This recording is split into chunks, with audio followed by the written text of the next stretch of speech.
Madam আয়না নেবেন? আয়না আয়না লাগবে না, যাও তো।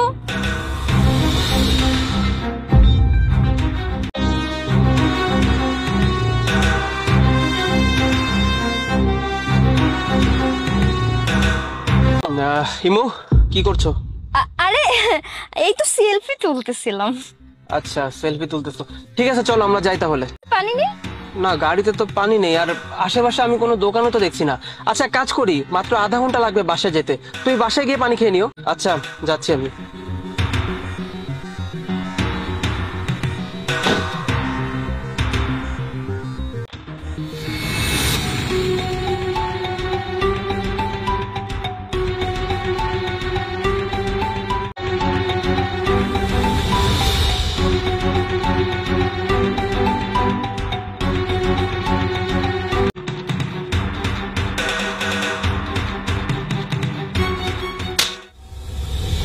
আরে সেরকম কিছু না রে, ও তো আমার ফ্রেন্ড। ওই যে তুমি পানি আনতে গেলা না, ওই সময় ও আসছে, দেখা হয়ে গেছে, তাই ভাবলাম যে ফ্রেন্ড অনেকদিন পর। নেই তোমার কোনে গেল আমাকে বলদ মনে হয় বলো তো? তুমি আমার পিঠ পিছে ধোকা দিবে আর আমি কিচ্ছু জানতে পারবো না, তাই তো? এই কারণে তখন তুমি আমাকে বলেছিলে যে তোমার পানির পিপাসা পেয়েছে। এখন তুমি জানতে চাও আমি তোমার এসব পরকীয়ার ব্যাপার কি করে জানলাম? তাহলে শোনো। স্যার ম্যাডামনে বলেন না একটা আয়না। সাজিদ আই সরি, আমার ভুল হয়ে গেছে, আমি এরকম কাজ কখনো করব না।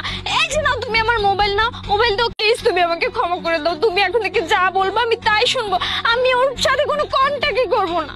কি ক্ষমা করে দিব? তাও আবার করে দিই? কোন মুখ নিয়ে তুমি আমার কাছে ক্ষমা চাচ্ছ বলো তো?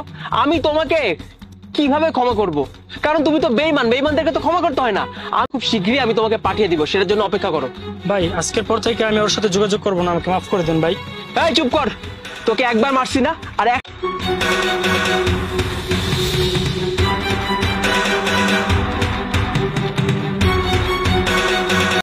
আমাকে কিছু টাকা সরাতেই হবে। যদি এখন কিছু টাকা না সেভিংস করি তাহলে আমি আর করতে পারবো না। আর এই টাকাগুলো সংসারে আমারই থেকে টাকা নিয়ে নিত। কি আশ্চর্য! তুমি যদি টাকা না নিয়ে থাকো তাহলে টাকাটা কে নিবে? এই বাসায় তো আমি আর তুমি ছাড়া আর কেউ থাকে না, তাই না? প্রত্যেক বলবে তো নাকি? দেখো তুমি শুধু শুধু আমাকে ব্লেম দিচ্ছ কেন? আমার যদি টাকার প্রয়োজন হয় আমি তো তোমাকে থেকে চেয়ে নিতে পারি। তুমি কোথায় কি খরচ গুনে রাখি না, কিন্তু আইডিয়া তো থাকে নাকি যে মানি ব্যাগে আমি কত টাকা রেখেছি? দেখো আমি তোমাকে বললাম তো আমি তোমার টাকা নেইনি, ব্যাস। আচ্ছা এক কাজ করবো, আমি অফিস থেকে আসার সময় নিয়ে আসবো, কেমন? না না, তুমি অফিস থেকে ফেরার পথে নিয়ে আসলে তো হবে না। আমার এখনই খেতে মন চাচ্ছে, আমি এখনই খাবো। তুমি কেমন কথা বললে? আমি কি এমন জিনিস চাইছি তোমার কাছে? একটা পিৎজাই তো খাইতে চাইছি। 1000 টাকার জন্য এতগুলা কথা শোনাচ্ছ তুমি আমাকে? ঠিক আছে তোমাকে না। আচ্ছা তুমি কি অফিসে যাচ্ছ? কেন, কিছু বলবা? আসলে বাসায় বাজার শেষ হয়ে গেছে, বাজার করতে হবে, আমাকে কিছু টাকা দিয়ে যাও। 2000 টাকায় কি বাজার করব? আর আমাকে মিনিমাম 10-15 হাজার টাকা দিয়ে যাও। কত? বাজার করার জন্য তোমাকে 10-15 হাজার? কেন 10 থেকে 15 হাজার টাকা দিতে হবে বলো তো? আমার কাছে কি এত টাকা আছে এই মুহূর্তে? একটু টাকা সেভিংস করলেই তো পারো। দেখতেই পারছো সংসার এখন কতটা অভাব অনটন। অনেক খারাপ, বাজারের সব জিনিসের দাম বেড়ে গেছে। আমি কোত্থেকে এত টাকার বাজার করব যদি তুমি আমাকে না দাও? আমি তো কোনো ইনকাম করি না, তাই না? তুমি যা ইনকাম করো তাই, তারপর বাজার খরচ সব তো তোমারই দায়িত্ব। তুমি দেবে না তাহলে কে দেবে বলো? এখন তুমি আমাকে 10-15 হাজার টাকা দিয়ে যাও, আমি এই টাকা দিয়ে এই মাস চালিয়ে নিব। আমি এত কিছু টাকা দাও, আমার লাগবে।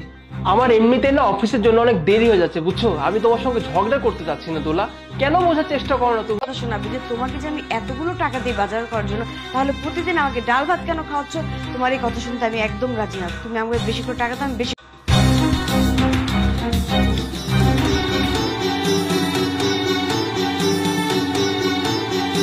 কি হবে বলো তো? তুমি জানো আজকে অফিসে যাওয়ার সময় কত বড় একটা ঝামেলার মধ্যে পড়েছিলাম আমি। ঝামেলা হয়েছে? কি ঝামেলা হয়েছে একটু খুলে বলো তো। আর বলো না, বলে দে। আমি ওর জন্য রাস্তায় আধা ঘন্টা যাবত অপেক্ষা করছি। ওকে এতবার করে আমি ফোন দিচ্ছিলাম, ও আমার ফোনটা পর্যন্ত ধরছিল না। পরে আধা ঘন্টা পরে গিয়ে ফোন, জ্যামের যে অবস্থা তুমি অনেক ভালো মতোই জানো। এদিকে আধা ঘন্টা লেট হলো, তারপরে বাসে করে অফিসে যেতে হলো। বাসে করে অফিসে যেতে পুরো 1.5 ঘন্টা লেগেছে। কিচ্ছু বলেনি কোনোদিন। আজকে সে বস পর্যন্ত আমাকে কথা শুনিয়েছে। বস আজকে আমাকে কি বলে জানো? বস আজকে আমাকে বলে যে আপনি একজন সিনিয়র এমপ্লয়ার। আপনি চিন্তা করে এবার, যে বস আমাকে কোনোদিন একটা কথাও শোনায়নি, সে বস আজকে আমাকে এতগুলো কথা শোনালো। কার জন্য কথা শোনালো? আমার এই কলিগটার জন্য। এত রাগ হচ্ছিল। পেট্রোলের অর্ধেক খরচ আমি দিব, তাহলে আমি নিজে তো একটা বাইক কিনে নিয়ে যেতে পারি, তাই না? আর হাতের অবস্থা এখন এমন খারাপ যে একটা বাইক কিনবো সেই সামর্থ্য আমার কাছে